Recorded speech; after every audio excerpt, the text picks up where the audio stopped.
नमस्कार. गीत विश्वरूप दर्शन हा आमचा कार्यक्रम आम्ही आज रसिकांसाठी देऊन आलोय. यामध्ये माझ्या या मैत्रीण, ज्येष्ठ मैत्रीण अनिता श्रौती आणि मी प्रज्ञा गोखले. अनिता श्रौती यांच्या आजी काही गाणी म्हणायच्या, ज्या गीतेमध्ये जेव्हा श्रीकृष्णाने विश्वरूप दर्शन अर्जुनाला दाखवलं त्या प्रसंगावरची अगदी सुरेख 8 गाणी ही आहेत. आणि त्यांच्या आजी ती म्हणायची, त्या गाणी जेव्हा म्हणायच्या त्या त्यांनी लिहून घेतली आणि तो म्हणजे खजिनाच आहे. कृष्णसुत किंवा कृष्णसुता म्हणजे कवी आहेत का कवयित्री आहेत हे आम्हाला अजून जरा लक्षात येत नाही, पण शेवटी जे गीताईचं स्तवन आहे तिथे मात्र वाटतं की ही कृष्णसुता म्हणजे कोणतरी कवयित्री असावी. तो शोध घेतला पण आम्हाला काही अजून तसं कळलं नाहीये. पण त्यांनी रचलेली ही गीतं ती आम्ही आज आपल्यासमोर सादर करणार आहोत. गीत विश्वरूप दर्शन या आमच्या कार्यक्रमात. तर रसिक हो, कुरुक्षेत्रावर दोन्ही बाजूनी पांडवांचं आणि कौरवांचं सैन्य आणि मधोमध अर्जुनाचा रथ, श्रीकृष्ण सारथी आणि अर्जुन विषादयुक्त झाला. एवढं सगळं सैन्य पाहिल्यावर जो आधी वीररस पूर्ण होता अर्जुनात, तो समोर सगळे नातेवाईक पाहिल्यावर अचानक उद्विग्न झाला आणि उदास झाला. आणि मग तिथे आपल्याला माहिती आहे की त्या धर्मक्षेत्र कुरुक्षेत्रावर श्रीकृष्णाने अर्जुनाला हे गीतेचं तत्वज्ञान सांगितलं. अर्जुन विषाद योग, सांख्य योग, कर्मयोग, ब्रह्मार्पण योग, संन्यास योग, अभ्यास योग, ज्ञान विज्ञान योग, अक्षर ब्रह्म योग, राजविद्या राजगुह्य योग असे 9 अध्याय झाले.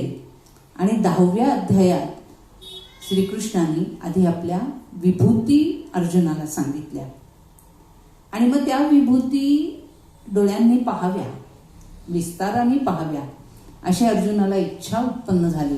आणि 11वा अध्याय गीतेचा म्हणजे विश्वरूप दर्शन योग.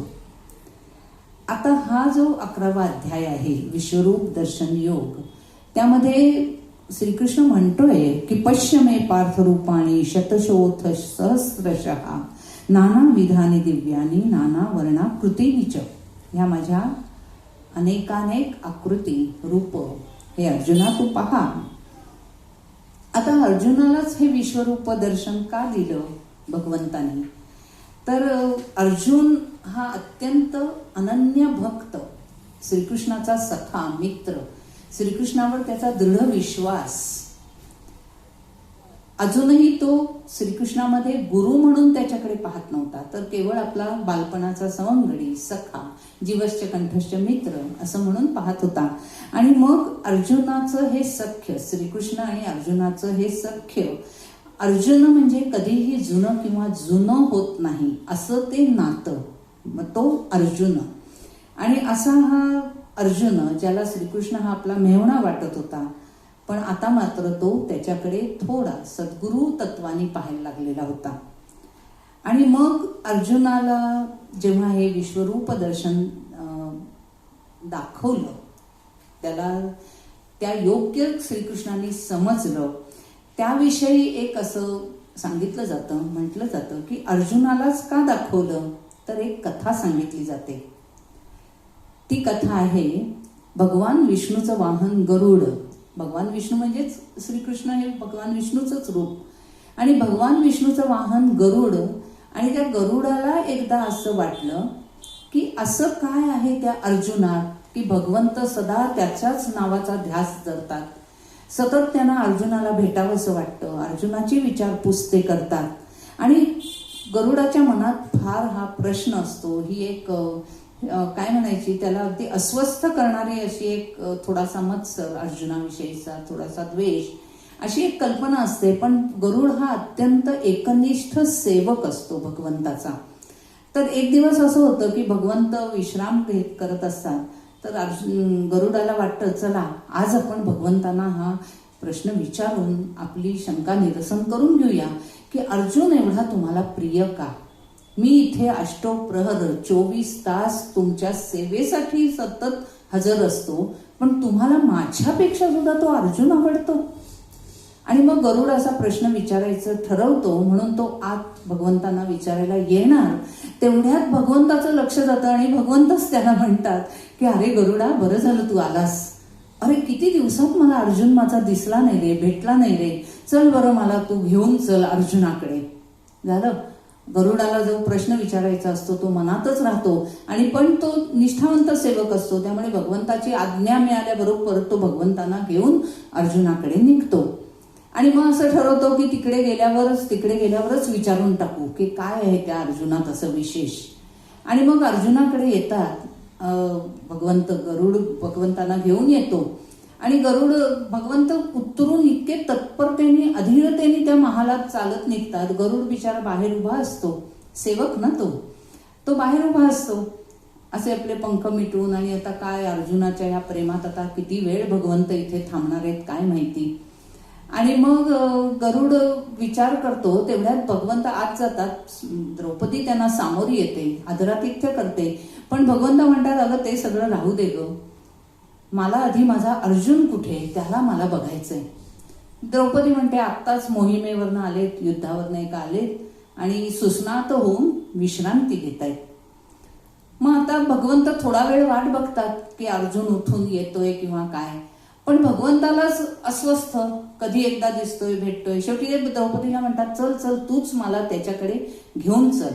इकडे गरुडाला वाटतं की अर्जुनाला द्रौपदीने जाऊन उठवलं का नाही, एवढे साक्षात भगवंत भेटायला आलेत, तर हिनी द्रौपदी असं म्हणते की अर्जुन आराम करतोय आणि भगवंत पण म्हणून थोडा वेळ वाट बघतायत तो यायची. गरुडाला असे एक एक मनात फार तरंग उठत असतात, आणि भगवंत मात्र लगबगीने अर्जुनाच्या महालात जातात.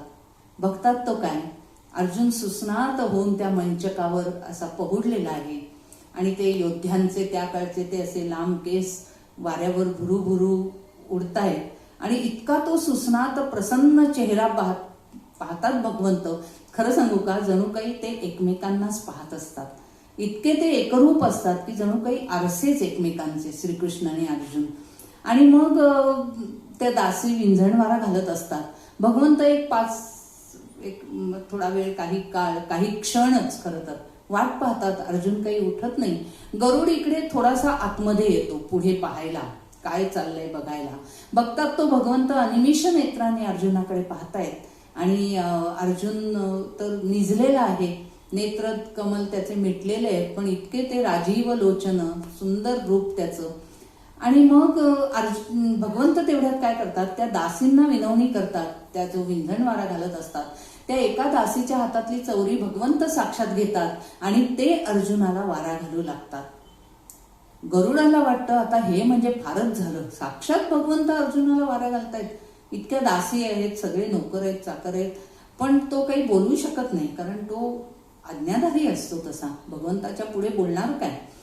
आणि मग थोड्या वेळाने भगवंताचं लक्ष जातं, गरुड इकडे अस्वस्थ आहे, दिसतोय. भगवंत अर्थात भगवंतांना सगळं मनात समजतच असतं.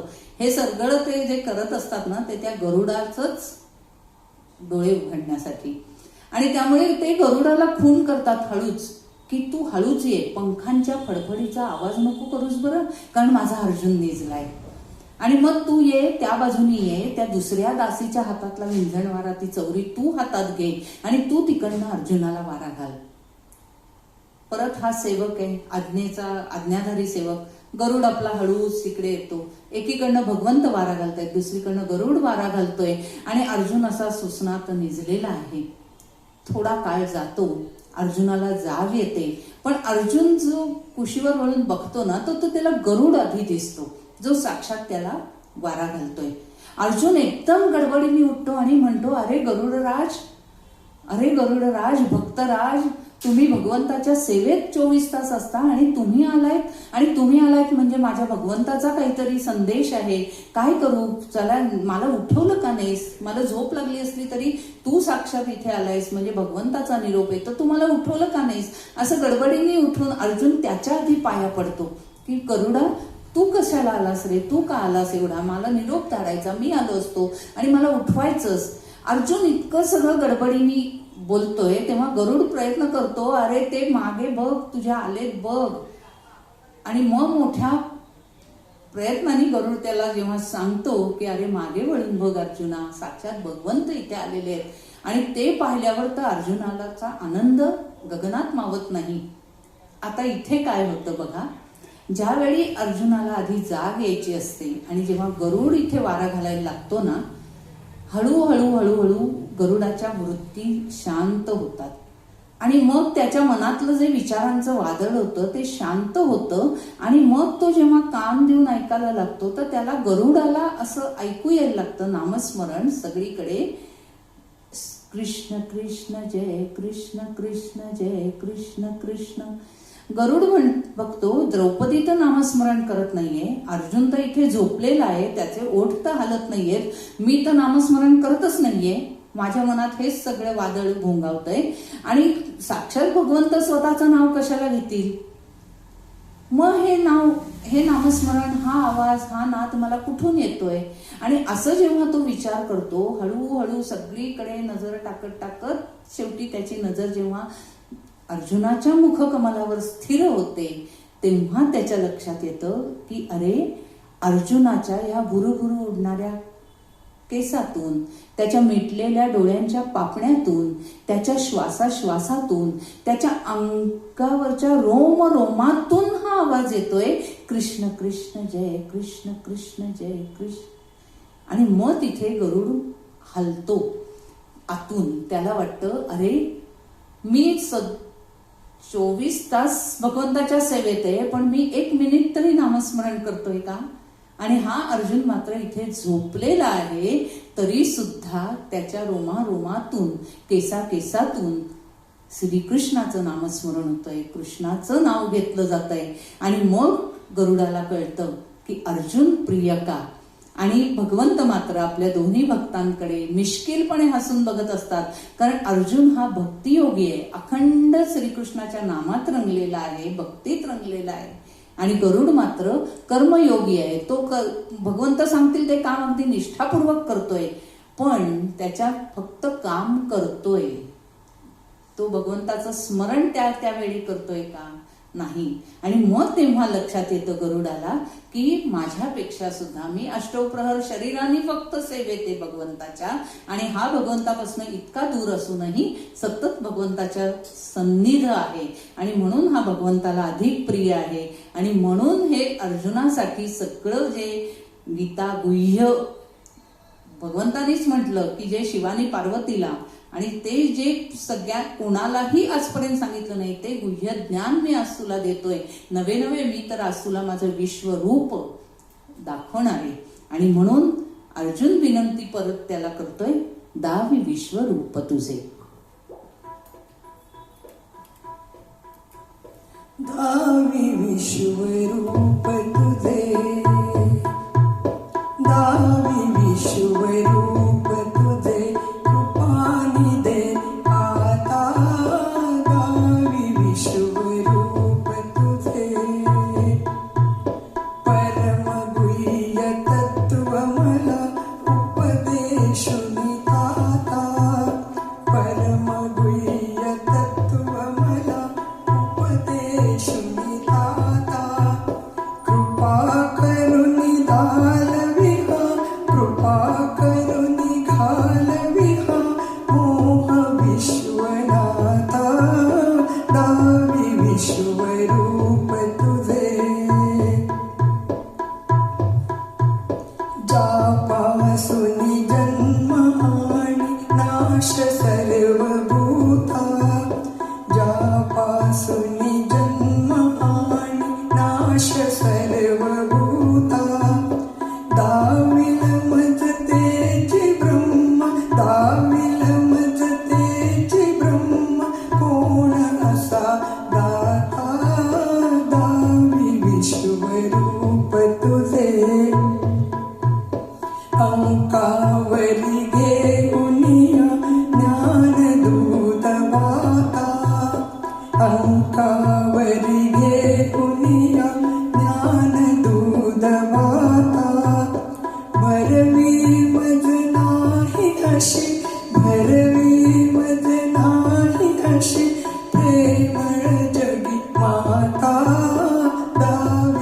विश्वरूप तुझे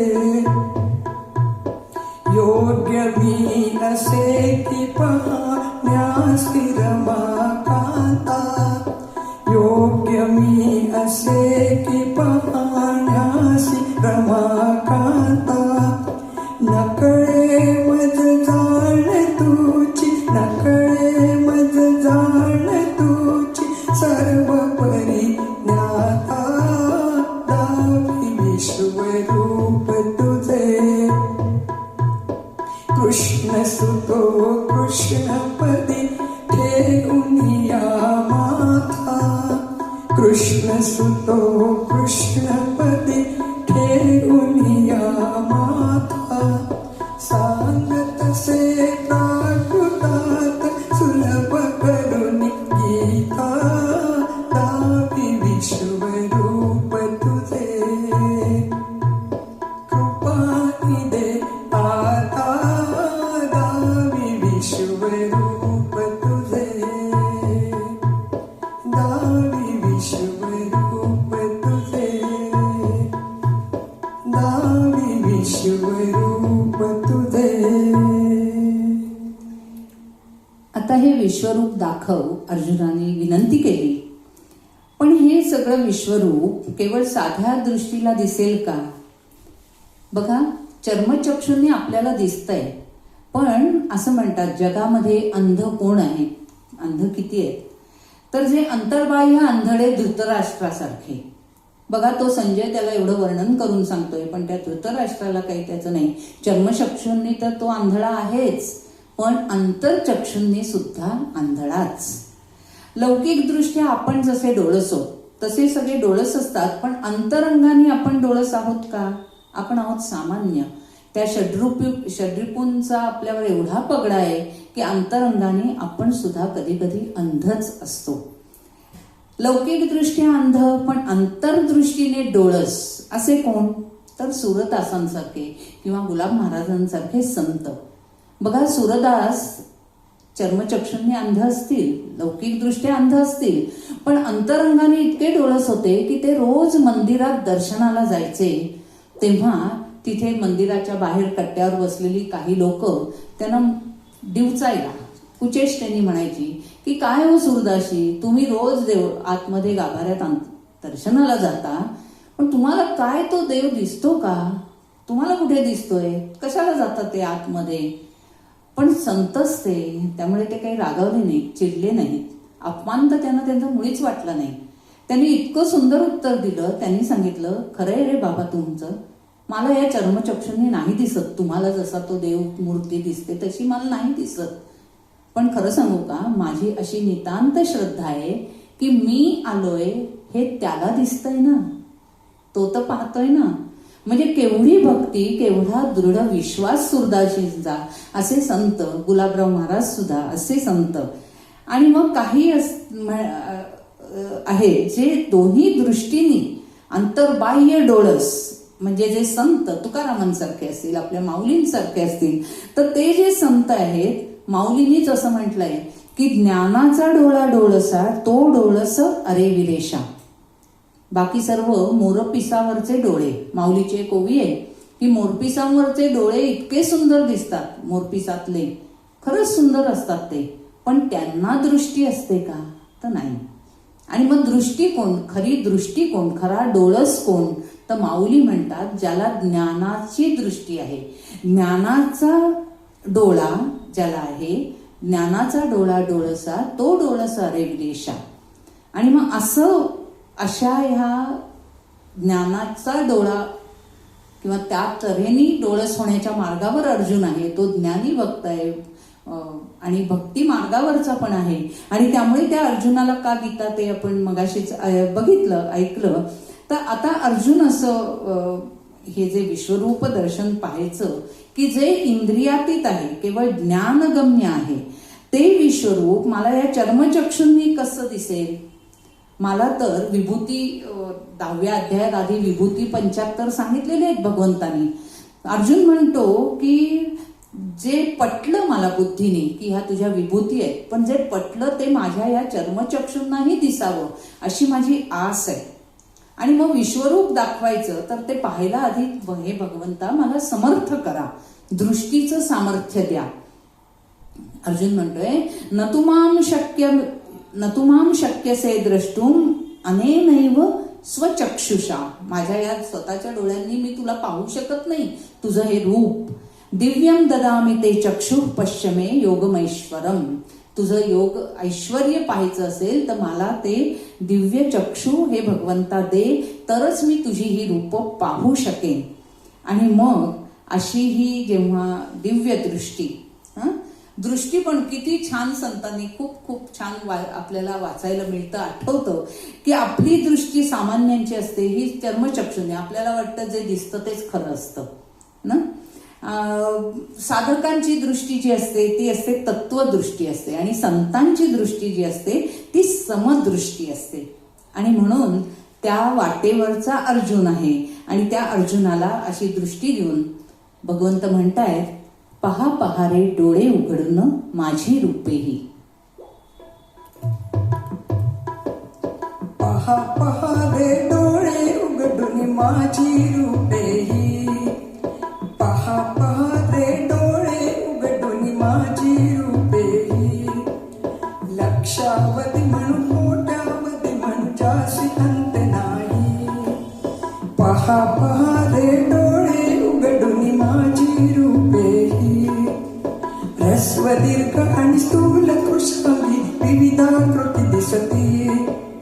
गंभीर स्थिर चंचल काही उदासीन दिसती. वृद्धची दुःखे रडती काही आनंदे हसती. रक्तपीत सित कपिल वर्णती विविध वर्ण पाही. पहा पहा रे डोळे उघडून माझी रूपेही. पाही वसु आदित्य अश्विनी वरुदेव बसले. असंख्य रूपे ज्यांची पूर्वी तू नच कधी देखिले. या मूर्तीच्या प्रतिरोमामध्ये माया विश्व सगळे. जे जे इच्छिते ते माझ्या पाही सर्व देही. पहा पहा रे डोळे उघडून माझी रूपेही. पार्था आम्ही रूप दाविले इच्छा तव देशी. परी सांग तू कान पाहता उदासीन बसशी. आपल्या नेत्री पहाव्या तू समर्थ तरी नसशी. दिव्य चक्षुनी देतो तुझला रूप पाही पाही. पहा पहा रे डोळे उघडून माझी रूपेही. लक्षावधी म्हणून कोट्यावधी म्हणून जासी अंत नाही. पहा पहा रे डोळे उघडून माझी रूपेही. माझी रूपेही. माझी रूपेही. अर्जुनाला मी मारणारा आणि हे सर्व समोरचे मरणारे असंच वाटत असतं, आणि भगवंत त्याची ही सगळी भ्रांती दूर करत येतात की अरे ह्या सर्वांना मी आधीच मारलेला आहे, तू फक्त निमित्त मात्र आहेस. आता तू ह्या सर्वातला अंतर्धागा ओळख, ह्या सर्वातलं तत्व ओळख. पण तरीही अर्जुन, बघा अर्जुन आहे ना, असं म्हणतात की अर्जुन 54 वर्षाचा होता महाभारत युद्धाच्या वेळी, म्हणजे आयुष्याच्या मध्यान्नीला तो होता. आपण सुद्धा अर्जुनासारखेच आहोत. आपल्याला एवढं सगळं अर्ध आयुष्य जवळजवळ जाईपर्यंत आपल्याला दुःखाची विस्मृती आणि सुखाची तृप्ती दोन्ही होत नसतं. आणि मग आपण म्हणतो की हळूहळू उतर वयाला लागलं की आपल्याला ज्ञान व्हायला लागतं की सगळं काही खरं नाही, अर्थ नाही, आणि मग आपण भक्ती मार्गाला लागतो. आणि अर्जुनही आपलंच प्रतीक आहे. आता अर्जुन काय म्हणतो बघा, श्रीरंगा विश्वरूपाया पाहुनी या माझे सखया मनगुंग होई मनगुंग. श्रीरंग विश्वरूपाया पाहुनिया माझे पाया पाहुनिया माझे सखया मन गुंग होई मन गुंग मन गुंग होई मन गुंग या प्रचंड तुझिया देही एकांगी सुरगण पाही ही इथे पंचभूतेही तो तिकडे ब्रह्मा राही किती सांगू नवल किती सांगू किती सांगू नवल किती सांगू तिकडे शंकर तिकडे ऋषीश्वर रुद्रगण सर्वही मिळाले कसे वृक्षीचे पक्षीगण जसे या परी रूप तव दिसे हे भव्य दिव्य यदुराया हे भव्य दिव्य यदुराया पाहुनिया माझे सखया मन गुंग होई मन गुंग मन गुंग होई मन गुंग हे असंख्य कर शिर बाहू तव वक्र नेत्र किती पाहू तव तेज कसे मी साहू न शके मी येथे राहू काय सांगू नवल काय सांगू काय सांगू नवल काय सांगू सहस्त्र शीर्ष ऐसी श्रुती ती अनुभूती आज मला आली खरी नच आदि अंत तुझ हरी बोलता नये वैखरी अशी अगटित ही तव माया अशी अगटित ही तव माया पाहुनिया माझे सखया मन गुंग होई मन गुंग मन गुंग होई मन गुंग तू कौस्तुभ किरीट धारी सायुध तव हस्तधारी जरी म्हणू सखाची मुरारी तरी तेज असायची भारी कसे पाहू तेज कसे साहू कसे पाहू तेज कसे साहू तू धर्माचा पालक होशी मूळ जगासी शशी सूर्य नेत्र हे तुझे हे वक्र अनल कुंडले जगत्यात दत्त होई रे सजलास विश्व हे सखया सजलास विश्व हे सखया पाहुनिया माझे सखया मन गुंग होती मन गुंग मन गुंग होती मन गुंग मन गुंग होती मन गुंग. श्रीकृष्णाचं हे रूप पाहून श्री अर्जुन एकीकडे मन गुंग होतंय, एकीकडे त्याला भीती वाटते, एकीकडे ते तेज त्याला सहन होत नाहीये. सांगू का एक थोडंसं आधी वेगळं आपण ऐकूया आणि मग परत अर्जुनाच्या कथेवर येऊया. आपलं जीवन म्हणजे 52 पत्त्यांचा डाव. जीवन म्हणजे 52 पत्त्यांचा डाव. एकोहम बहुश्याम सांगणारा एक्का, द्वैताची दुर्री, त्रिगुणांची तिर्री, 4 आश्रम 4 वर्णांची 24, पंचप्राण पंचमहाभूतांची पंजी, षड्रिपूंची छक्की, सप्त पाताळ 7 नद्या त्यांची 7, अष्टधा प्रकृतीची 8, नवविधा भक्तीची 9 आणि दशो दिशांची 10. आता पुढे राहिलं काय? गोटू राणी राजा, ज्याची व्हॅल्यू आहे 11, 12, 13. एक दशाभाव, एक दिशाभाव. तू राजा मी रंक, तू स्वामी मी सेवक, तू राजा मी गुलाम. हा एक दशाभाव सांगणारा तो गुलाम आणि प्रकृती आणि पुरुषाची राणी आणि राजा, असा जीवन म्हणजे 52 पत्त्यांचा डाव.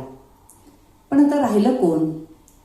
अहो, जेव्हा काही कमतरता जाणवते, म्हणजे रमी लागत नसेल तर, किंवा लहान मुलांच्या खेळामध्ये कधीतरी एखादा पत्ता हरवतो, तेव्हा कुठल्या तरी पत्त्यावर आपण कुठला तरी पत्ता जो हरवलेला असेल तो त्या आपण एका पानावर, जे 3 असतात ना, त्या एका पानावर लिहून, किंवा रमी लागत नसेल तर तो त्या जागी बरोबर फिट्ट बसतो, असा तो म्हणजेच जोकर, म्हणजे ज्याला आपण विदूषक म्हणतो. पण तो तोच असतो खरा सूत्रधार. तोच आपल्याला नाचवत असतो खरं तर. आणि तोच काही कमतरता आली कीच फक्त आपल्याला त्याची आठवण होते आणि आपण मात्र त्याला विदूषक म्हणतो.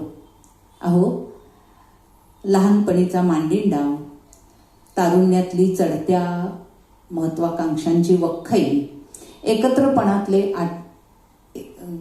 एकेरी गड्डेरी झप्पू आणि अखेर विजनवासातले आटे काटे नाटे होम किंवा नॉट ॲट होम. पेशन्स, पत्त्याच्या डावाचं नाव पण किती छान आहे. जे रिटायर होईपर्यंतच येतात ते पेशन्स, आणि म्हणून विजनवासातला डाव पेशन्स. बघा, किती पिसा, कात्री मारा, काटा, तरी आलेलं पान आपल्याला उचलायलाच लागेल, नाही का. अखेर 3 page warning 1 page sure. 3 page warning म्हणजे बाल्य, तारुण्य, वार्धक्य, आणि 1 पेज शुअर म्हणजे त्याचं बोलावणं. हे आम्हाला कधी कळेल? नववर्ष कधी असेल, कसे असेल?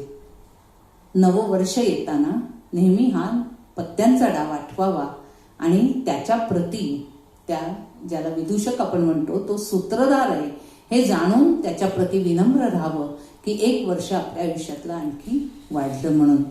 आणि मग असं जेव्हा आपल्या तो सूत्रधार असं लक्षात येईल ना, तेव्हा खरं तर पुष्कळ सगळी समीकरणं बदलत जातील, आयुष्य सोपं होईल.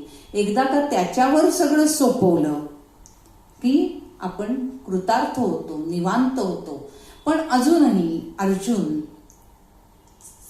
त्या अवस्थेपर्यंत आलेला नाहीये. अजूनही तो विश्वरूपात त्याचे पाहून मन घाबरलेला आहे, मन दंग झालंय. त्या विश्वरूपातला मतितार्थ त्याला अजून कळला नाहीये आणि त्यामुळे तो घाबरला. एवढं मोठं अचाट विश्वरूप पाहून इतका अर्जुन घाबरला, भेदरला, त्याला ते सहन होईना आणि तो श्रीकृष्णाला म्हणू लागला, मन माझे भ्याले पाहुनी, मन माझे भ्याले.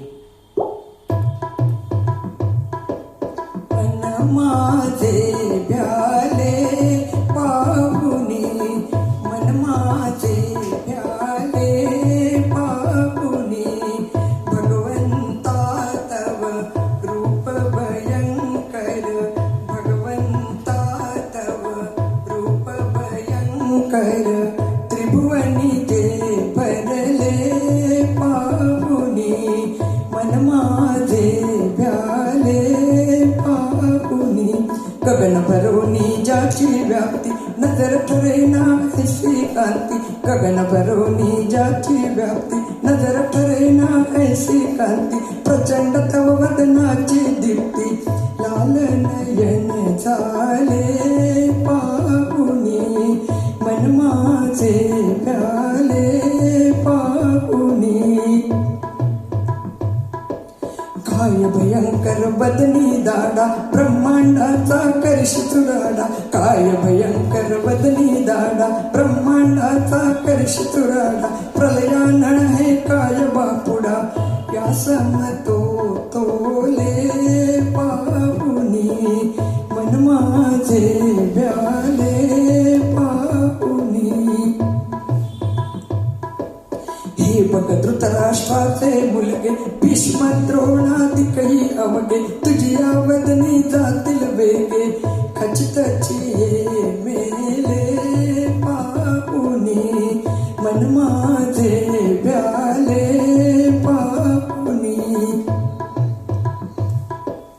पहा कैसे वदनी शिरती, दाडा माझी कडकड फुटती, पहा कैसे वदनी शिरती, दाडा माझी कडकड फुटती, वीरांची शिरकमळे गिरती, वेरची मम गळले पाहुनी, धैर्याची मम गळले पाहुनी, मन माझे भ्याले पाहुनी.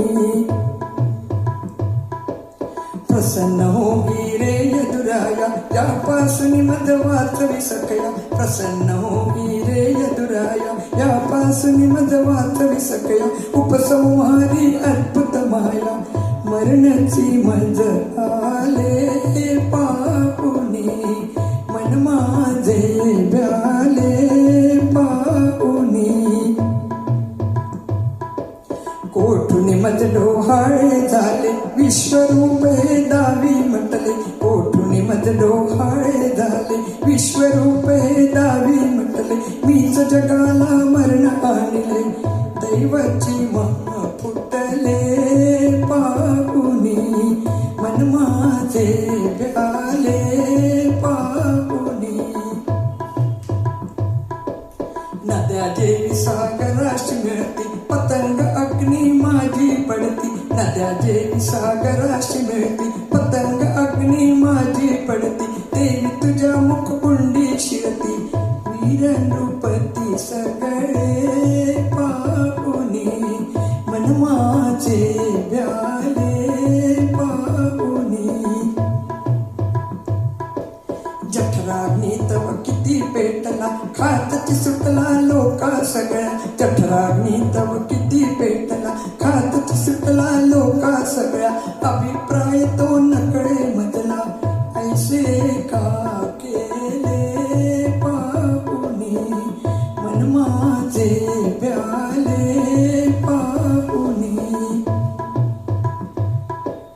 हात जोडून पुसतो ताता कृपानी दे मज सांगी आता हात जोडून पुसतो ताता कृपानी दे मज सांगी आता उग्र तूप का श्री भगवंता अवचित हे धरिले पाहुनी मन माझे भ्याले पाहुनी ऐसे पार्थ भिवनी पुसले पावे वंदन हरिपद कमळे ऐसे पार्थ भिवनी पुसले पावे वंदन हरिपद कमळे त्यावर बोले श्री गोपाले उत्तर दे दिदले अर्जुना उत्तर दे दिदले अर्जुना. एक छान कथा आहे अशी की एक सद्गुरू आहेत त्यांचा एक सुंदर अगदी अतिशय एकनिष्ठ असा शिष्य आहे. ते ज्या राज्यात ते राहत असतात त्या राज्याचा राजा एकदा दवंडी पिटतो की काही विशिष्ट दिवशी समजा आता पाडवा येतोय परवा तर गुढीपाडव्याच्या दिवशी राजा असं जाहीर करतो की मी माझ्या 7व्या बागेमध्ये बसलेला असेन जो तिथपर्यंत येऊन पोचेल त्याला माझं सर्व साम्राज्य मी देईन. अशी दवंडी राज्यात तो जाहीर करतो. दवंडी पिटली जाते. ही लोकांची धांदल होते की आता 7व्या बागेपर्यंत राजा 7व्या बागेत बसलाय त्या बागेपर्यंत जायचंय आपल्याला. आता काय होतं ते जे राजाचा राजमहाल आहे 7वी बाग आहे त्याच्या भोवती इतके 5 कोट म्हणजे आधी त्या सगळ्या 6-7 बागा 7व्या बागेत आतमध्ये राजा आहे आणि मग जे मुख्य प्रवेशद्वार असतं तिथे सगळ्यांची गर्दी होते आत शिरायला. आता बघा पहिली जी बाग असते ना त्या बागेमध्ये इतकी भव्य दालनं असतात खूप सुंदर सजावट असते आणि अतिशय देखणं असं सगळं आजच्या भाषेत सांगायचं तर इंटिरियर असतं. सगळ्यांचे डोळे अगदी सुखावतात त्या बागेमध्ये आणि पुष्कळसे तिथेच रमतात. त्यांना पुढे जायचं भानच राहत नाही. पण मग काहींना एकदम आठवण होते की अरे आपल्याला पुढे जायचंय. आता पुढे जातात दुसऱ्या बागेत मध्ये काय असतं तर तिथे सगळी खानपान सेवा सगळे स्टॉल लागलेले असतात. फळं पेय सर्व काही असतं. खूप जण तिथेच म्हणजे रस असतात तिथे तर सगळे तिथे रमतात पुष्कळ. जसं आपण पण जातो एखाद्या मेळ्यामध्ये आणि मग तिथले सगळे स्टॉल सगळं टेस्ट करत करत तिथेच रमतो. काहींना पुन्हा आठवण होते की अरे आपल्याला 7व्या बागेपर्यंत जायचं आहे. ही तर अजून दुसरीच बाग झाली.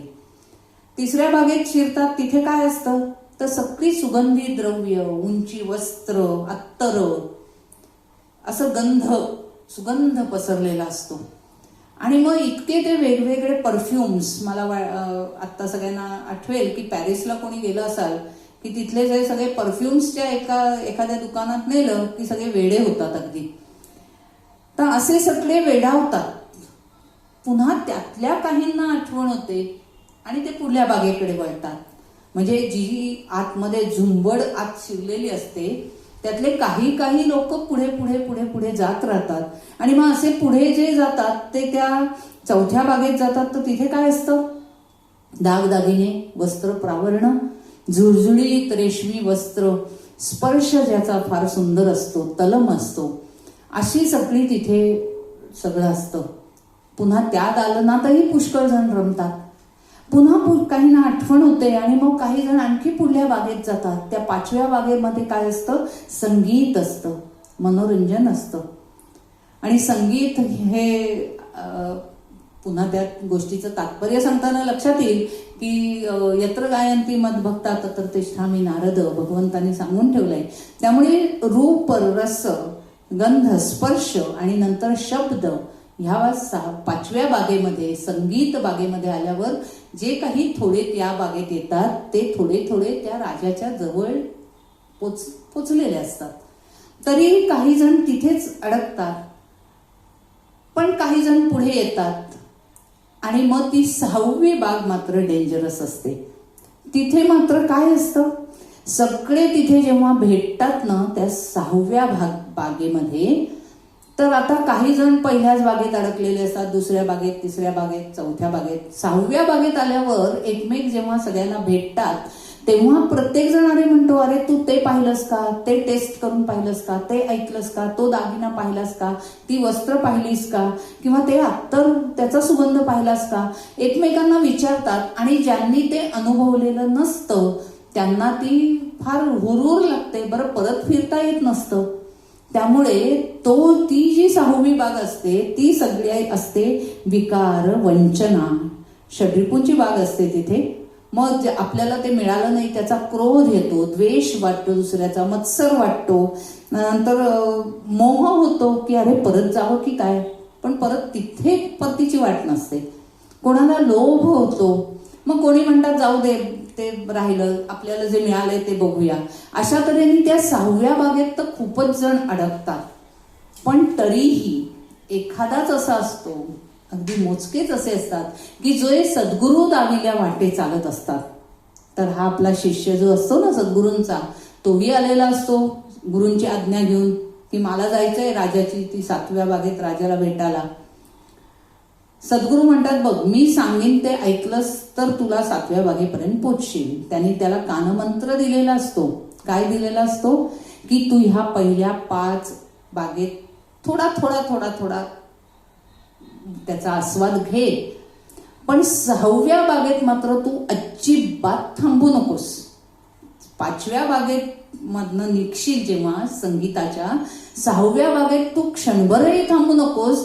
थेट गेलास तर तुला 7व्या बागेत राजा भेटेल आणि राजाचं साम्राज्य मिळेल. त्यामुळे सद्गुरू दाविल्या वाटे असा हा जो शिष्य निघतो ना, तो मात्र ह्या गुरुमंत्रामुळे थेट 7व्या बागेत पोचतो. आणि ती जी त्याला ज्ञानप्राप्तीची, दर्शनाची आस असते, म्हणजे पंचज्ञानेंद्रिय असतात त्याची, ती भोगेंद्रिय नसतात, तो तिथनं बराबर पुढे सरकतो. आणि ह्या बागेला काय असतं? सुरुवातीला प्रवेशाला तिकीट नसतं, फक्त वेळेचा पास असतो, वेळेचं बंधन असतं. त्या वेळेत तुम्ही झालात तर ठीक, नाही तर तो चित्रगुप्त तिथे बसलेला असतो. त्या 6व्या बागेच्या इथे काय होतं? पुष्कळांना वाटतं की हेच दार 7व्या बागेचं असावं, पण ते असतं फसवं दार बरं का. तिथे खूप प्रकाश दिसतो, दिमागदार सगळी रोषणाई दिसते, म्हणून सगळ्यांना वाटतं राजा इथेच असेल. आणि म्हणून जे त्या दारात इकडे जातात ना, ते मात्र त्यांना तिथे जाऊन बाहेर पडल्यावर लक्षात येतं की अरे आपण परत प्रवेशद्वाराशी आलोय. पण एखादाच असतो की तो ज्या बाहेरनं जे चकाकतं ते सोनं नाही, जे दिमागदार दिसतंय, झगमगतंय, तो प्रकाश नाही, तो नुसता आभास आहे, दिखावा आहे. अंतरीच्या ज्योतीचा प्रकाश असतो. तो कसा असतो? शांत, समयची वाट जशी तेवढे तसा. आणि मग तो तसा जेव्हा जातो तो सत्शिष्य मात्र 7व्या बागेत पोचतो. आणि मग अशा बागेत पोचतो. इकडे जे बाहेर पडतात त्यांना सगळ्यांना चित्रगुप्त बाहेर काढतो आणि परत ते पहिल्या प्रवेशद्वाराशी येतात आणि त्यांच्या ह्या अशा येरझारा परत परत चालू राहतात. फार मोजके सत्शिष्य त्या 7व्या बागेपर्यंत, त्या वैभवापर्यंत, त्या राजा कोण, अर्थातच श्रीकृष्ण भगवान, आणि त्यांच्यापर्यंत पोचतात कोण, जे सद्गुरूंना शरण जातात ते. आणि आत्ताच्याच आपण शेवटच्या कडव्यात ऐकलं की जेव्हा अर्जुन श्रीकृष्णाला शरण येतो, श्रीकृष्ण गुरु म्हणून त्याला जेव्हा कळतो, तेव्हा त्याला ते सर्व अर्जुनाचा उद्धार पुढे तो आहे. आतापर्यंत दिलेलं जे ज्ञान आहे ते सर्व आता फळाला आलेलं आहे. आणि म्हणून इथे श्रीकृष्ण मात्र त्याला काय सांगतोय की निमित्त मात्र आहेस तू, निमित्त मात्र भव सव्य साचिनः, की तू निमित्त मात्र हो, मये वैते निहत्ता पूर्वमेव, मी या सर्वांना पूर्वीच मारलंय, तू निमित्त मात्र हो. आणि मग हे जे सगळं श्रीकृष्ण त्याला उत्तर आता असं देतोय ते ऐकूया की पुससी जरी मी कोण रे, उग्र काल हा जाण रे. पुसशी जरी मी कोण रे, उग्र काळ हा जाण रे. पुसशी जरी मी कोण रे, उग्र काळ हा जाण रे. घ्यावयासी प्रगट झालो तव शत्रूंचा प्राण रे. घ्यावयासी प्रगट झालो तव शत्रूंचा प्राण रे. पाथा माझी आण रे, सर्व ही भीष्मद्रोण रे. पाथा माझी आण रे, सर्व ही भीष्मद्रोण रे. म्याव दिले तू निमित्त केवळ ठेव मनी ही खून रे. म्याव दिले तू निमित्त केवळ ठेव मनी ही खून रे. शौर्याची तू खाण रे, शत्रू हे निस्त्राण रे. शौर्याची तू खाण रे, शत्रू हे निस्त्राण रे. मग का भीशी आता त्यांना बेला शकतो हाण रे. मग का भीशी आता त्यांना बेला शकतो हाण रे. करुणी दाणा दाण रे, सोडून त्यावर बाण रे. करुणी दाणा दाण रे, सोडून त्यावर बाण रे. अपजय होशील ऐशी शंका चित्ती किमुकिन आण रे. अपजय होईल ऐशी शंका चित्ती किमुकिन आण रे. हरिवचनी अवधान रे, देई तो नरदान रे. हरिवचनी अवधान रे, देई तो नरदान रे. कृष्ण सुताला घडले भगवद्गीता कीर्तिस्थान रे. कृष्ण सुताला घडले भगवद्गीता कीर्तिस्थान रे. कृष्ण सुताला घडले भगवद्गीता कीर्तिस्थान रे. आता आजच्या काळात म्हणायचं विश्वरूप दर्शन म्हणजे काय, तर हे आपण म्हणतो की 84 लक्ष योनी आहेत आणि त्या अंडज, श्वेतज, उद्भिज, जारज असे सगळ्या ह्याच्यात विभागलेल्या आहेत. ह्या ज्या 4 खाणी आणि 3 गुण सत्व रजतम अशा ह्याच्यात ही सगळी सृष्टी विभागलेली आहे. ह्या 84 लक्ष योनींचा हिशोब काय आहे माहितीये का, तर 20 लक्ष योनी या वृक्ष प्रजातीमध्ये, म्हणजे विविध वृक्ष वेली निसर्गातल्या त्या 20 लक्ष योनी त्यात आहेत. 9 लक्ष जलचरांमध्ये, म्हणजे समुद्रातले, नद्यातले, पाण्यातले जे जलचर आहेत, मासे किंवा कोणी जलचर, कासव असतील काय, हे सगळे 9 लक्ष योनी आहेत. 11 लक्ष सरपटणारे प्राणी आहेत. 10 लक्ष पक्षी आहेत, उडणारे पंख ज्यांना आहेत, असे 10 लक्ष योनी आहेत. 30 लक्ष चतुष्पाद पशु आहेत आणि फक्त 4 लक्ष मानवी योनी आहेत. आता या 84 लक्ष योनीमध्ये आपली सगळी येरझार चालू असते. पुण्य, पाप, सत्कृत्य, नैष्कर्म्य, जर तुम्ही निष्काम कर्मयोग केला असेल तर, किंवा मग पाप कर्म केली असतील तर, त्या सर्व हिशोबाप्रमाणे आता आपल्याला मानवी जन्मातच आपला उद्धार करून घेण्याची संधी आहे. पण मानवी योनी सुद्धा 4 लक्ष आहेत. म्हणजे त्या पापपुण्यांच्या तराजूप्रमाणे तुम्हाला पुन्हा पुन्हा नरजन्म पण घ्यायला लागतोय. आणि अगदीच कुठलं तरी पापकर्म अघटित असं असेल तर पुन्हा आपल्याला या वरच्या ज्या सांगितल्या 4 योनी त्यात सुद्धा जावं लागतं. आणि मग तिथून परत म्हणजे वृक्ष योनी करून, जलचर योनी करून, सरपडणारे प्राण्यांची योनी करून, पक्षी योनीमधून, पशु योनीमधून नंतर आपण मानवी जन्मांमध्ये येतोय. असा हा उत्क्रांतीवाद पण म्हणता येईल. हा पण 4 लक्ष मानवी योनी आपल्याला टाळायच्या असतील, या एका जन्मातच आपल्याला आता सर्व पुढले फेऱ्या येरझाऱ्या थांबवायच्या असतील तर भगवंताला शरण जाणं, गीतेचं तत्वज्ञान आत्मसात करणं ह्यासारखा सुरेख सुंदर उपाय नाही. आणि म्हणून गीता काय, ज्ञानेश्वरी काय, संतांचं वाङ्मय काय, ह्या सर्वांच्या अभ्यासातून, त्याच्या पठणातून, नामजप यज्ञातून आपण हे मानवी जन्मात प्राप्त करू शकतो की जन्म मृत्यूच्या फेऱ्यातून आपण सुटू शकतो.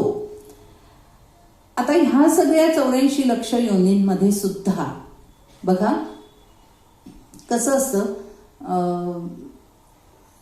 अंत्यजापासून श्रेष्ठापर्यंत मानव योनीतलं आपण बघितलं तरी तर 4 वर्ण जे सांगितलेत, म्हणजे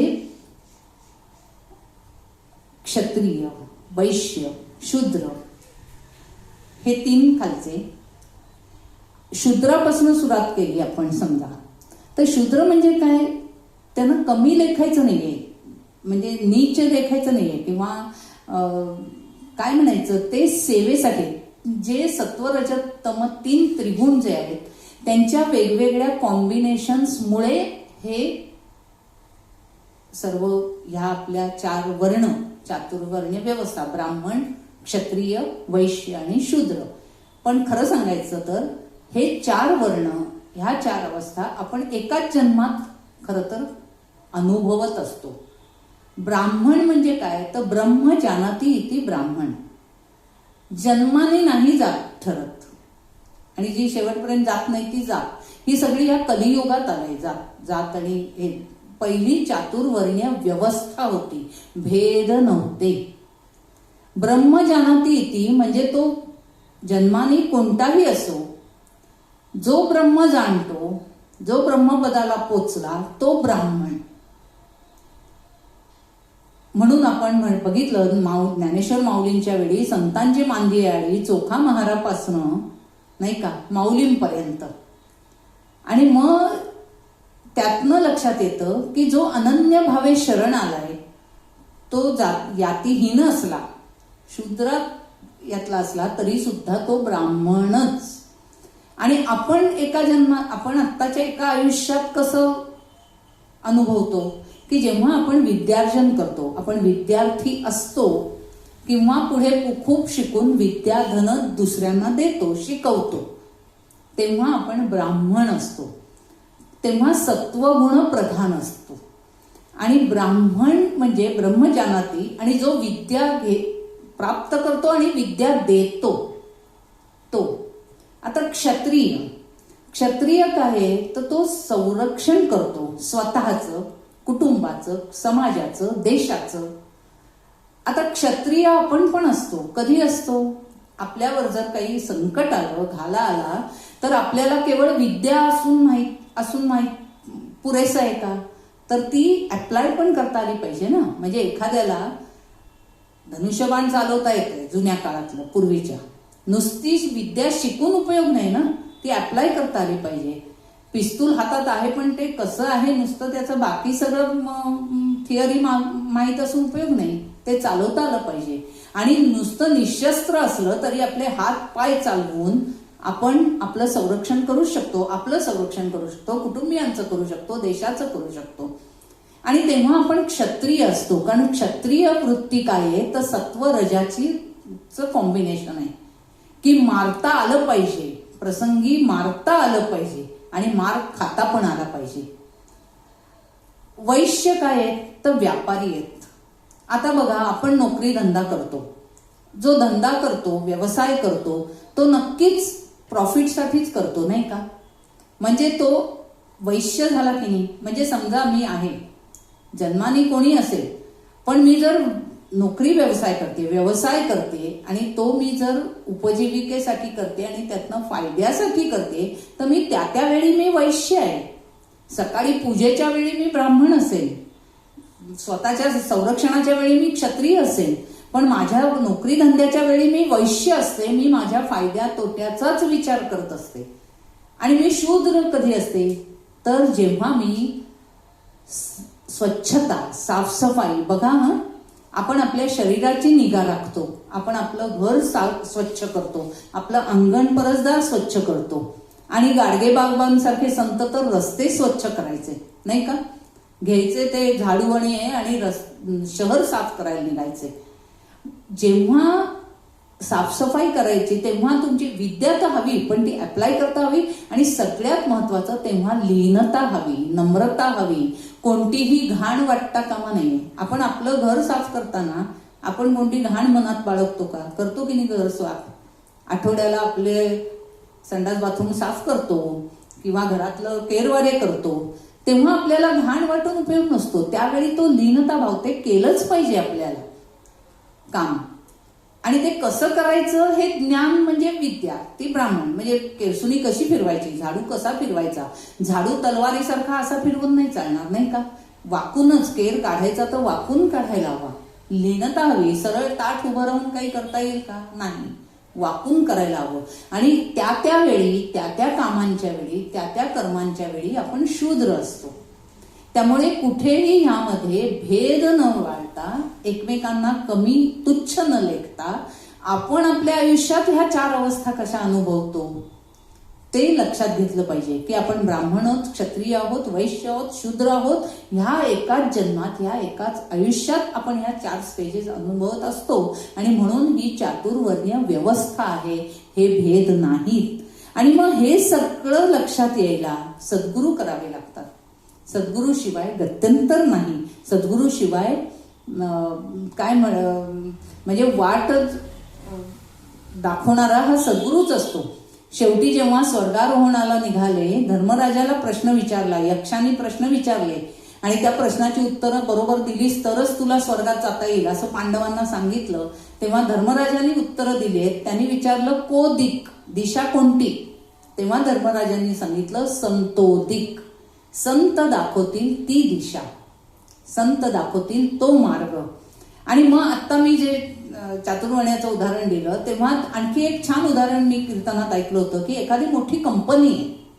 आता टाटा सारखी मोठी, टाटा समूह असेल, मोठी कंपनी असेल, रिलायन्स असेल, त्या कंपनीचा डायरेक्टर असतो, मग मॅनेजर असतो, मग ऑफिसर असतो, मग सबऑर्डिनेट स्टाफ असतो आणि मग वर्कर्स असतात. आता त्यांच्या त्या पोस्ट प्रमाणे त्यांना पगार, सुखसोयी ह्या वेगवेगळ्या असतात. त्यांची लाईफस्टाईल वेगवेगळी असते, नाही का? मग तसंच हे जे सगळं जगत आहे, हे सगळं अशी एक मोठी कंपनीच आहे आणि त्यामध्ये सगळेजण आपापल्या पायरीवर, आपापल्या पदावर आहेत. पण त्यांनी त्याबद्दल कृतज्ञता बाळगली पाहिजे. आणि अशी कृतज्ञता बाळगली तर ते राजवैभव. राजवैभव म्हणजे ऐश्वर्य. म्हणजे कोणतं? ते भगवंताचं ऐश्वर्य. लौकिक ऐश्वर्य किंवा वैभव नाही, ते येतं जातं, ते काही क्षणिक आहे. ते लक्ष्मी हवी असेल, समोरच्या दारानं येतो तो पैसा, ती लक्ष्मी, मागील दाराने येतो तो पैसा. आणि लक्ष्मी जिथे तिथे नारायणाचा वास आहे. म्हणून लक्ष्मीसह नारायणाचा वास असं आयुष्य व्हायला हवं असेल तर सद्गुरू हे केले पाहिजेत. आणि सर्वात महत्वाचं, अर्जुनाला जेव्हा श्रीकृष्ण सद्गुरू म्हणून दिसला तेव्हा त्याला ते अप्रूप तो शरण आलाय. त्या आधीच्या आपण गाण्यात ऐकली शेवटची ओळ की तो शरण आला आणि मग तो म्हणाला की मी तुला शरण आलोय. आणि त्यावर तो पायी पडू लागला त्याच्या. आणि मग त्यांना जोडणी त्यांनी हात जोडले श्रीकृष्णाला आणि ते हात जोडून तो शरण आला. तेव्हा त्याला श्रीकृष्णामध्ये सद्गुरू दिसला आणि मग पुढे तो श्रीकृष्णाला म्हणू लागला की अरे बाबा रे, पण मी तुला विश्वरूप दाखव म्हटलं, पण आता मला हे बघवत नाही. विश्वरूप पाहून मी घाबरलोय, मला हे नको. मला त्यापेक्षा तुझं चतुर्भुज सोज्वळ सुंदर रूप पुन्हा पाहायचंय. आणि त्यामुळे तू ही सर्व हे मिटून घे, तुझा पसारा आवरून घे आणि तू मला परत तुझ्या नेहमीच्या सुहास्य वदन आणि चतुर्भुज अशा रूपात मला तू माझ्या समोर उभा राहा. कारण मला तेच तुझं सगुण रूप जे आहे, सगुण रूपाची आपल्याला मोहिनी असते आणि सगुणातून निर्गुणाकडे जायचा मार्ग असतो. पण आता हे सगुण रूप मला तू दाखव, मला तू पुन्हा तुझं ते रूप दाखव. आणि म्हणून अर्जुन म्हणतो की ही आवर, ही तुझी माया आवर, ही आवरी रे, आवरी रे तुझी माया, भय वाटे मज यदुराया. मला तुझ्या या विश्वरूपाची भीती वाटते आणि म्हणून तू आता तुझ्या चतुर्भुज अशा सुंदर रूपात माझ्या पुढे ये.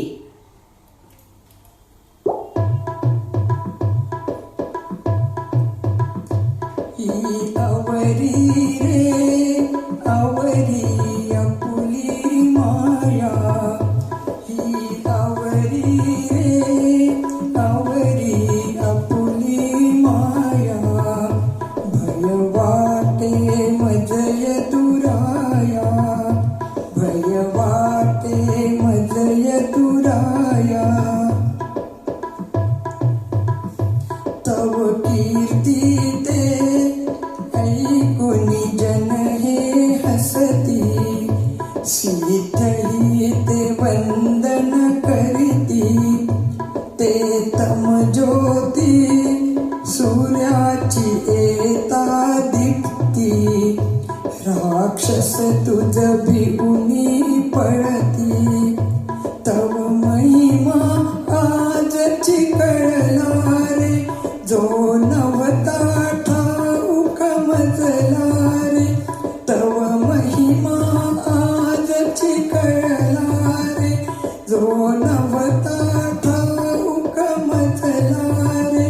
तू जगताचे आदि कारण सखया, भय वाटे मज यदुराया. तू सर्वांचा ज्ञाता ज्ञानी होशी, सकळा ते व्यापून असशी. तू यम अग्नी रवी शशी तेजो राशी, किती सांगू तव रूपाशी. पडले मज मोहन आता रे, करीतो मी नमन चिताता रे. पडले मज मोहन आता रे, करीतो मी नमन चिताता रे. अरे नमो नमो, अरे नमो नमो, आता मी पडतो पाया, भय वाटे मज यदुराया.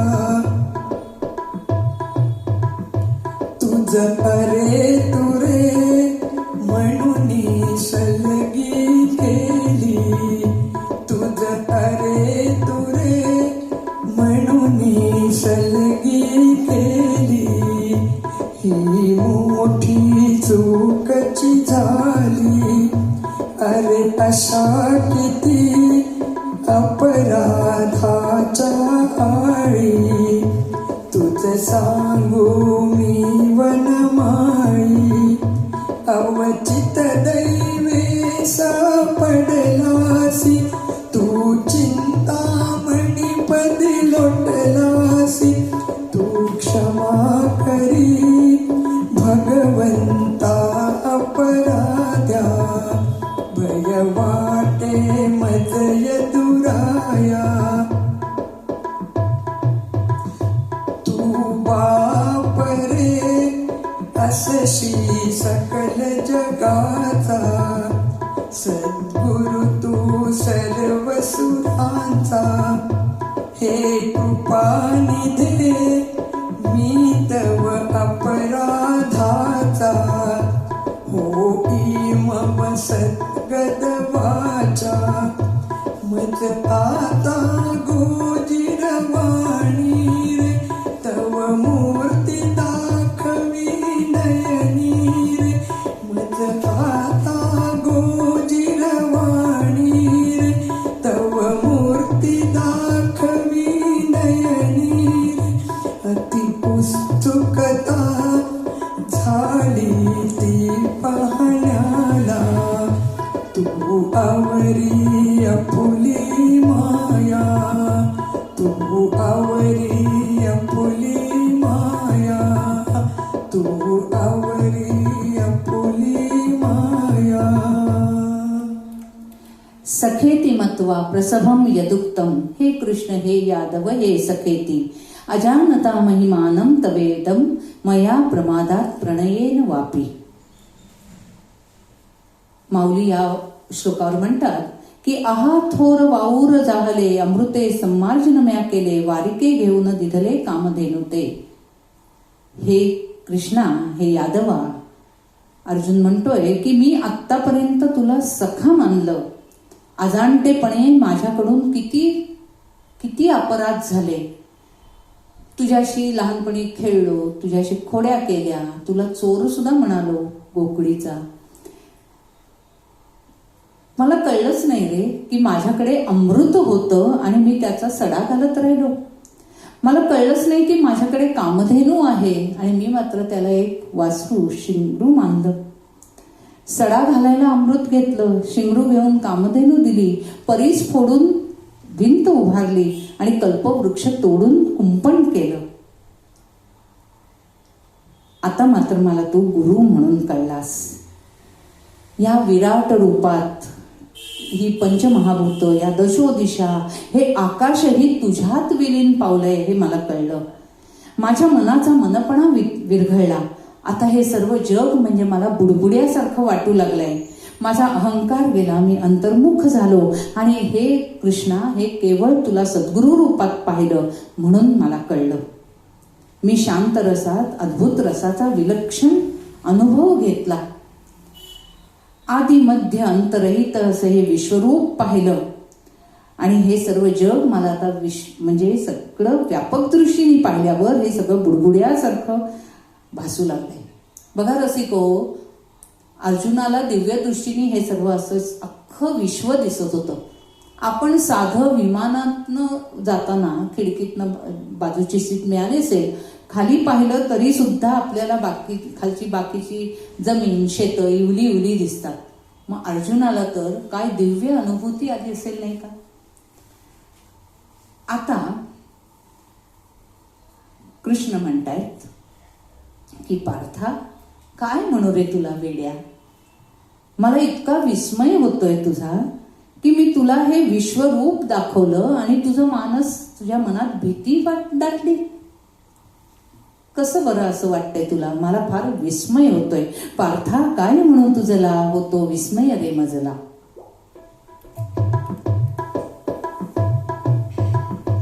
पार्था काय म्हणू तुझला होतो विस्मय रे मजला. पार्था काय म्हणू तुझला होतो विस्मय रे मजला. प्रसन्न होऊन तेजोमय तुझ विश्वरूप दाखविले.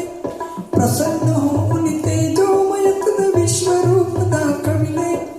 ते पाहून तुझ हर्ष जिवावा परतव मानस भ्याले. पार्था काय म्हणू तुझला होतो विस्मय रे मजला.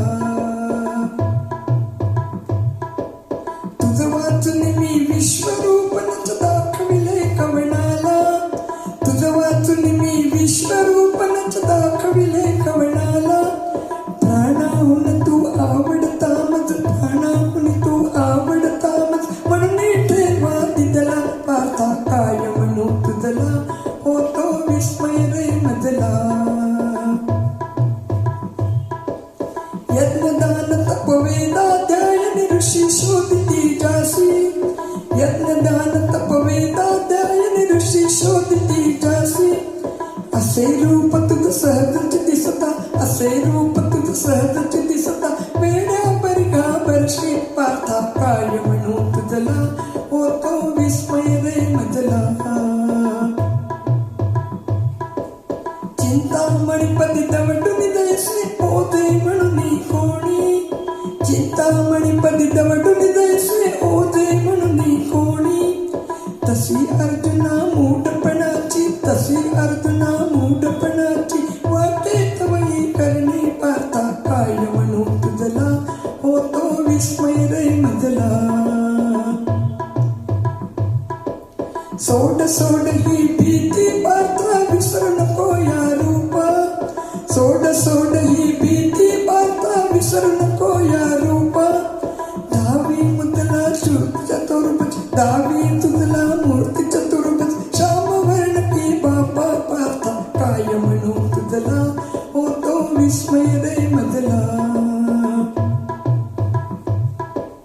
ऐसे बोलून तात्काळच तो देव चतुर्भुज झाला. ऐसे बोलून तात्काळच तो देव चतुर्भुज झाला. पाहुणी सुंदर मूर्ती अर्जुना, पाहुणी सुंदर मूर्ती अर्जुना. हृदय पाझर आला पार्था काय म्हणू तुझला, होतो विस्मय रे मजला. विश्वरूप अध्याय कथोनी गीतेचा 11वा. विश्वरूप अध्याय कथोनी गीतेचा 11वा. सद्गुरु पडती तैसा बोले, सद्गुरु पडती तैसा बोले. कृष्ण सुद्धा आरावा पार्था काय म्हणू तुझला, होतो विस्मय रे मजला. पार्था काय म्हणू तुझला, होतो विस्मय रे मजला. म्हणे धनंजय विश्वरूप ते पाहुणी होतो व्यालो. म्हणे धनंजय विश्वरूप ते पाहुणी होतो व्यालो. सुंदर मानस मूर्ती पाहुणी, सुंदर मानस मूर्ती पाहुणी. आता सावध झालो पार्था काय म्हणू तुझला, होतो विस्मय रे मजला. पार्था काय म्हणू तुझला, होतो विस्मय रे मजला. होतो विस्मय रे मजला, होतो विस्मय रे मजला. असा हा विश्वरूप दर्शन योगाचा 11वा अध्याय. पहिल्या 4 म्हणजे गीतेच्या ह्या 11व्या अध्यायात पहिल्या 4 श्लोकात अर्जुन विनंती करतोय की मला ते विश्वरूप दाखव तुझं. त्यानंतर 4 श्लोकांमध्ये विश्वरूपाचं वर्णन केलंय. त्यानंतर पुढे संजय धृतराष्ट्राला ते सगळं वर्णन सांगतो बरं का. त्यानंतर घाबरलेला अर्जुन संजय धृतराष्ट्राला वर्णन सांगतो. त्यानंतर भगवंताच्या या विश्वरूपाची अर्जुन स्तुती करतो. अर्जुन युद्धाला उद्युक्त पण होतो, पण घाबरलेला अर्जुन मात्र पुन्हा भगवंताला चतुर्भुज रूपात यायला सांगतो. श्रीकृष्ण सौम्य रूप धारण करतो आणि मग अनन्य भक्तीचे शेवटचे काही श्लोक असा हा 11वा अध्याय विश्वरूप दर्शनाचा. आणि त्याच्यावरची ही कृष्णसुतांनी रचलेली गीतं.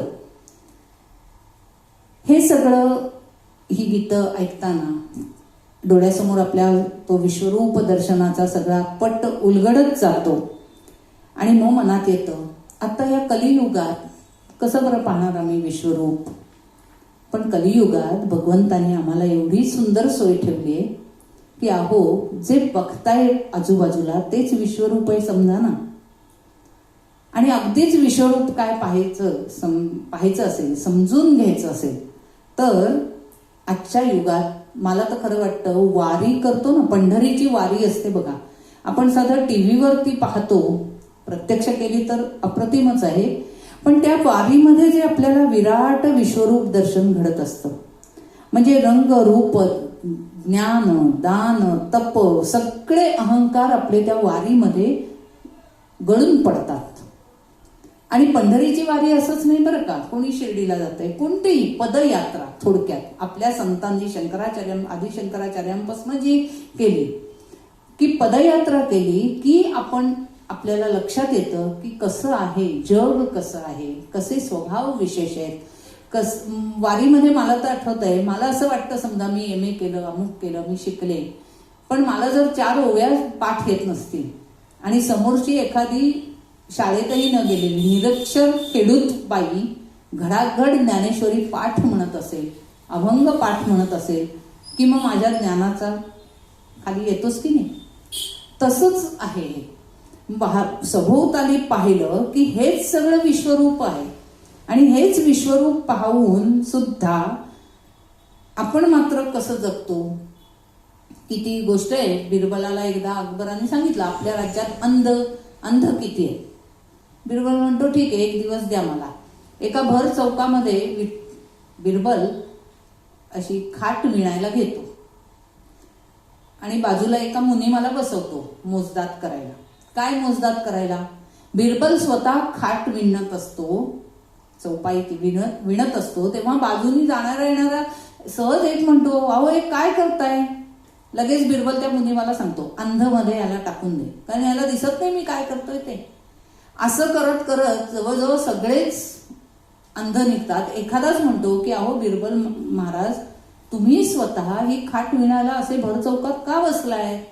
मग तो डोळस चर्मचक्षुंनी तरी आणि ज्ञानचक्षुंनी. म्हणजे आपण बरेचदा अंधमध्येच मोडत असतो. आपण बरेचदा कसे असतो, जात्यातल्यांना हसणारे सुपातले दाणे असतात ना, तसे आपण असतो. आपण समजूनच घेत नाही की आपणही त्याच मार्गाने पुढे जाणार आहोत, जात्यात भरडले जाणार आहोत.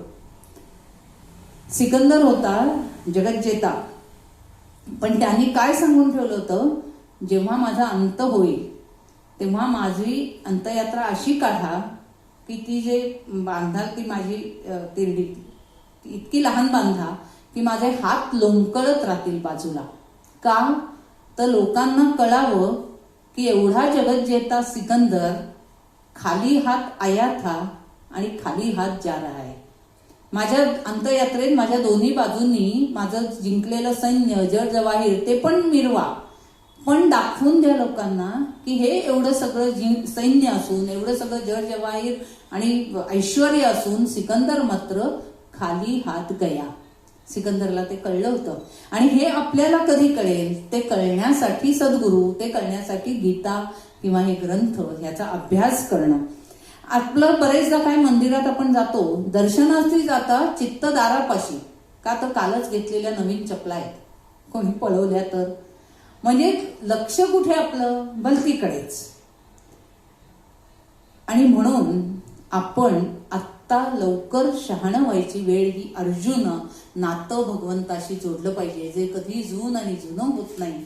आणि असं नातं जर आपण भगवंताशी जोडलं तरच ह्या विश्वरूप दर्शनातनं आपण पुष्कळसं काही घेऊ शकू. पेक्षा हा आपला ह्या पृथ्वी तलावरचा अखेरचा जन्म असावा अशी आपण भगवंताला प्रार्थना करू शकू की आता ह्या येरझारा बास झाल्या.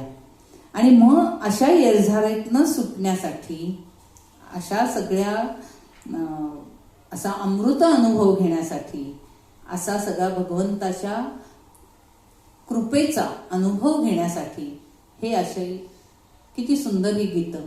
8च गीतं आहेत, पण केवढं मर्म त्यात सांगितलेलं आहे. आणि पूर्ण विश्वरूप दर्शन अध्याय त्यामध्ये उभा केलेला आहे. आणि अनिताताईंनी त्यांच्या आजी ही गाणी म्हणायच्या, ती लिहून ठेवून जतन करून ती आज आम्ही आपल्यासमोर सादर केली आहेत. आणि आता मात्र या गीत विश्वरूप दर्शनाचं अखेरचं गीत हे आहे गीतेचं. गीतेची स्तुतीपेक्षा गीताईची स्तुती. गीताई म्हणजे विनोबांनी, संत विनोबांनी, आचार्य विनोबांनी आपल्या आईच्या इच्छेखातर गीतेचा समश्लोकी मराठीत अनुवाद, मराठी समश्लोकी गीतेचं सर्व सार सांगितलं. म्हणजे 700 श्लोक गीतेचे, तर 700 श्लोक मराठी गीताईचे. आणि हे आपल्या आईसाठी आचार्य विनोबांनी लिहिले.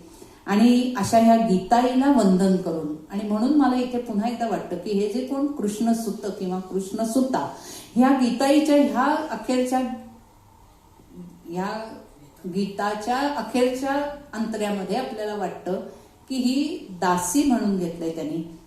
पण भक्तीच्या परमोच्च बिंदूला पोचलं ना की तो जो विरहिणी भाव असतो तो दासी म्हणूनच व्यक्त होत असतो.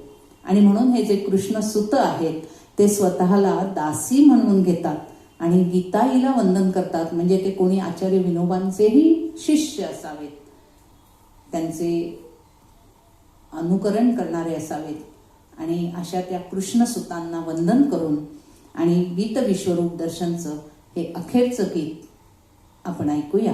वंदन हे तुझला गीताई, वंदन हे तुझला. वंदन हे तुझला गीताई, वंदन हे तुझला. अर्जुनाचा सारथी होऊनी, अर्जुनाचा सारथी होऊनी सांगशी गीता त्या श्वासुनी. नकळे ही लीला प्रभूची, नकळे ही लीला.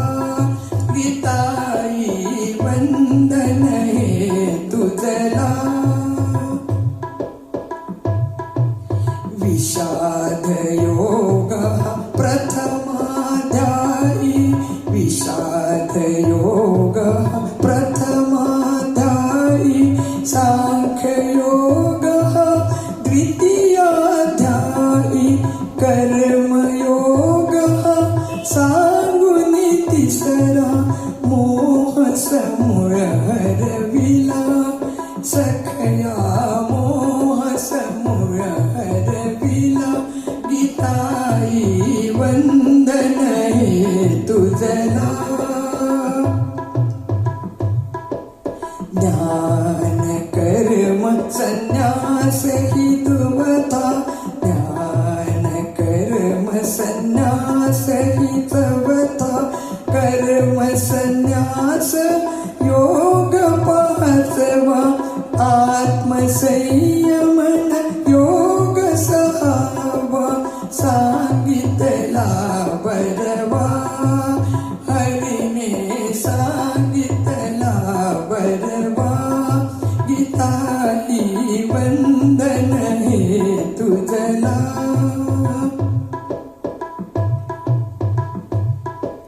ज्ञान विज्ञान असे सातवा, ज्ञान विज्ञान असे सातवा.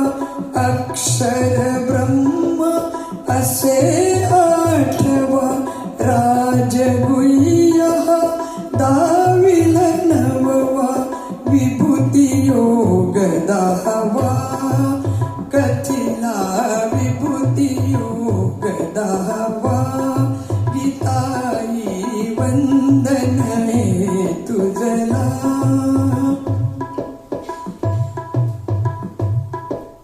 विश्वरूप दाहुनी अर्जुना, विश्वरूप दाहुनी अर्जुना. चकित झाला ते बघताना, पूर्ण करोनी हा करावा. भक्ती मार्ग शिकविला, 12व्यात भक्ती मार्ग शिकविला.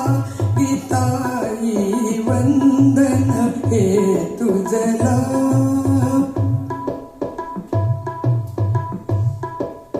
तेराव्यामध्ये ब्रह्मविद्या, तेराव्यामध्ये ब्रह्मविद्या.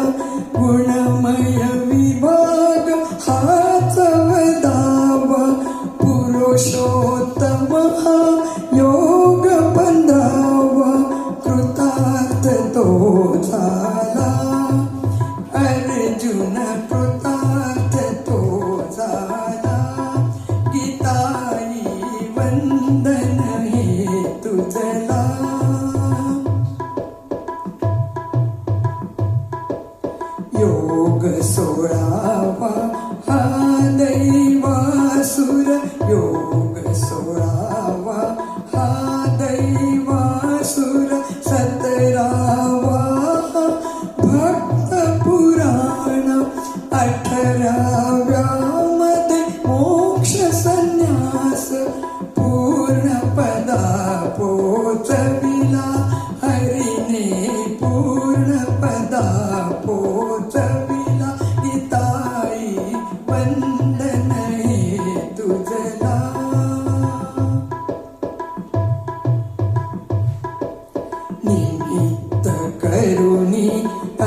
गीताई वंदन हे तुझला गीताई वंदन हे तुझला